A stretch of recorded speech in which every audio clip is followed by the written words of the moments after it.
멀어질 때도 마침내 그 약속 이루시네.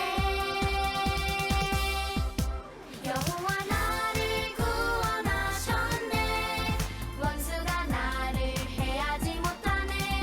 약속의 그 나라에 예수 우리 왕 다스리시네. 여호와 나를 구원하셨네. 원수가 나를 해하지 못하네. 약속의 그 나라에 예수 우리 왕 다스리시네.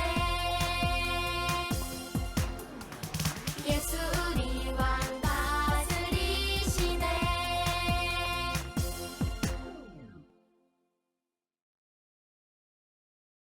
사랑하는 예꼬 유튜브 친구들, 오늘의 말씀 제목은 모세를 부르셨어요. 첫 번째 시간이에요. 우리 기존기 타고 하나님의 말씀 속으로 쏙 들어가요.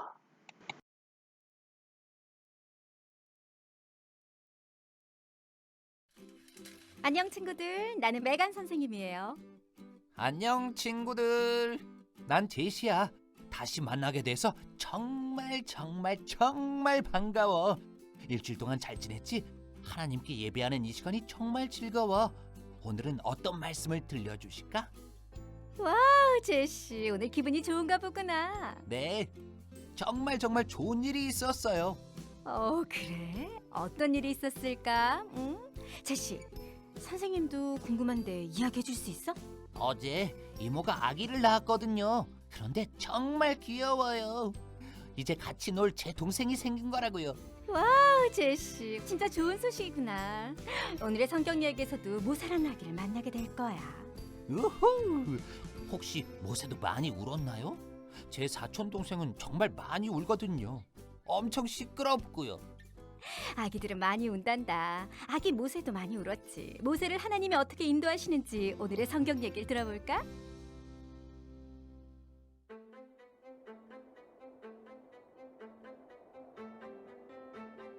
요셉의 가족은 이집트에서 오랫동안 살았어요. 그들의 숫자는 점점 많아졌어요. 요셉의 가족을 이스라엘 민족이라고 불렀어요. 이집트 왕은 파라오라고 불렀답니다. 요셉이 죽은 후 새로운 파라오가 이집트를 다스리게 됐어요.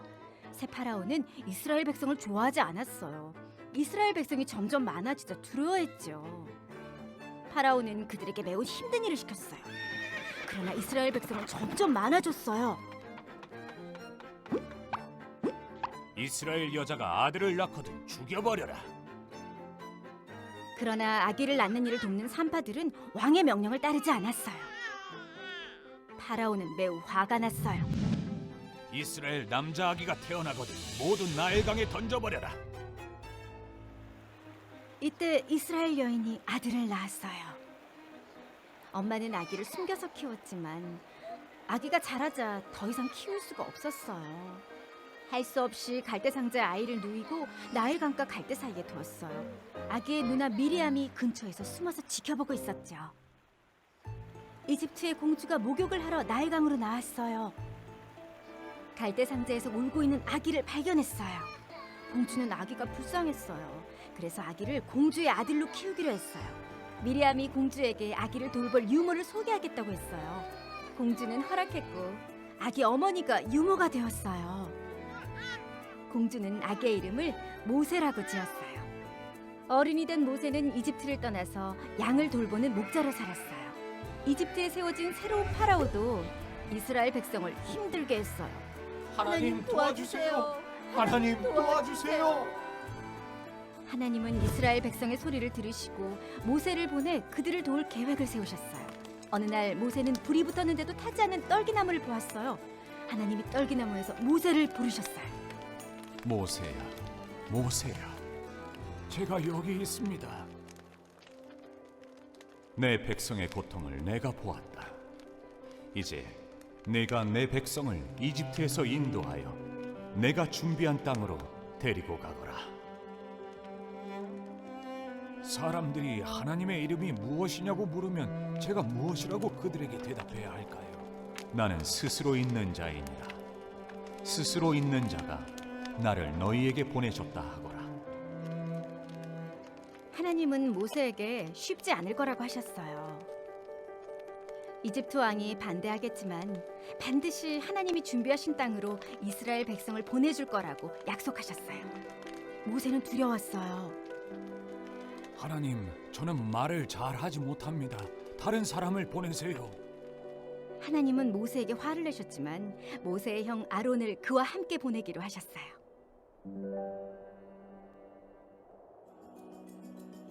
하나님은 모세를 구하셨고 모세를 통해 이집트의 왕으로부터 하나님의 백성을 구원하셨어요.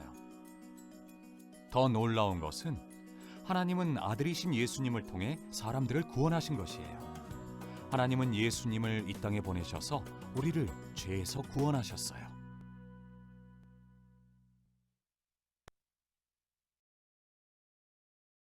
오늘의 말씀 전사님과 함께 읽어봐요. 두려워하지 말라. 굳게 서서 여호와께서 오늘 너희에게 베푸실 구원을 보라. 출애굽기 14장 13절 말씀. 아멘.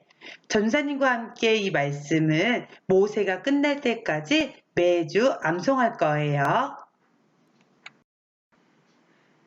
얘들아, 우리 모세에 대해서 배우기 전에 요셉에 대해서 전사님과 함께 나눠보자.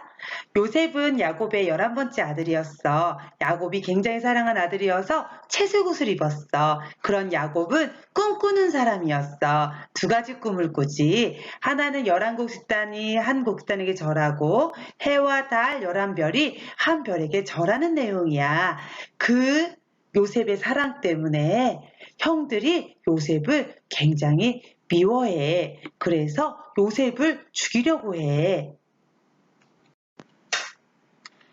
하지만 형들은 요셉을 죽이지 않고 애굽 상인에게 노예로 팔아. 그런 요셉은 애굽의 높은 지위에 있는 보디발 집에 노예로 가게 돼. 그곳에서도 요셉은 열심히 일해서 보디발에게 인정을 받아. 그런데 요셉의 이 성실함과 잘생긴 외모 때문에 보디발 아내에게 유혹을 당해. 하지만 요셉은 하나님이 함께하는 사람이었기 때문에 그 유혹에 넘어가지 않고 되레 억울함을 입어서 감옥에 갇히게 돼. 그 감옥에서 요셉은 두 제수의 꿈을 해석해주고 그 꿈대로 되어지는 것을 보고 그 꿈이 있은 2년 후에 바로 왕이 꿈을 꾸게 되는데 요셉이 그 바로 왕의 꿈도 해석해줘. 바로 왕의 꿈은 7년은 엄청난 풍년이 일어날 것이고 나머지 7년은 엄청난 흉년이 일어날 거예요. 왕이시여, 그 흉년과 풍년을 준비하셔야 돼요. 라고 왕에게 고해.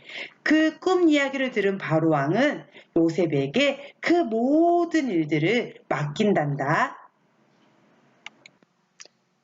정말 요셉의 꿈의 해석 내용처럼 전 지역에 7년 동안 엄청난 풍년과 7년 동안에 엄청난 흉년이 일어났어. 풍년 동안에 먹기만 하고 저장해 두지 않았던 전 지역에 7년 흉년 동안에 배고픔과 굶주림이 시작되었어.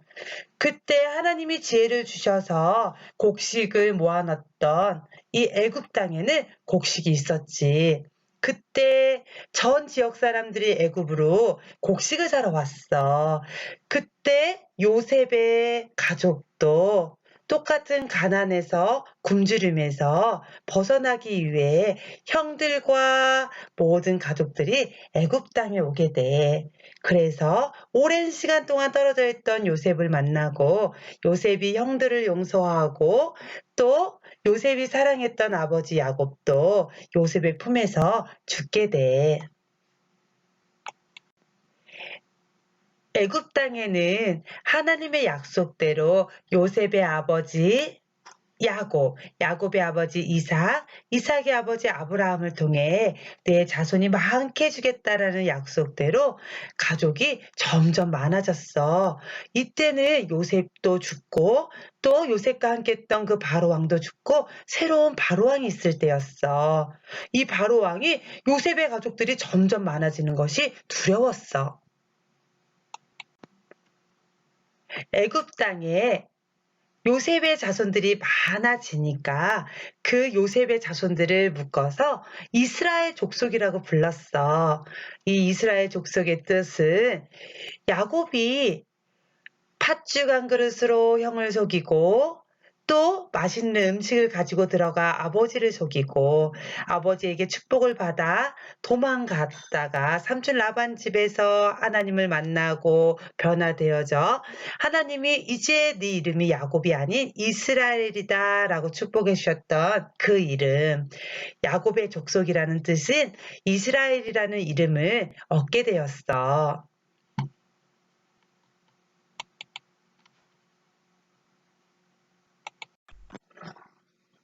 얘들아, 큰일 났어. 애굽에 새로운 왕이야. 이 왕은 이스라엘 족속들을 싫어했어. 이스라엘 백성들이 점점 숫자가 많아지는 것이 싫었어. 앞으로 이 새로 세워진 왕이 이스라엘 백성들을 괴롭힐 것 같아. 하지만 하나님은 이스라엘 백성들의 계획이 있어. 하나님의 계획은 하나님의 백성을 구하시는 거야. 하나님이 사랑하는 이 이스라엘 백성들이 지금 이스라엘 백성들을 싫어하고 미워하는 이 바로왕으로부터 어떻게 구원하시는지 다음 주부터 배울 거야. 우리 친구들, 하나님께서 어떻게 구원하시는지 그 말씀을 기대하며 한 주간도 우리 잘 지내자. 안녕.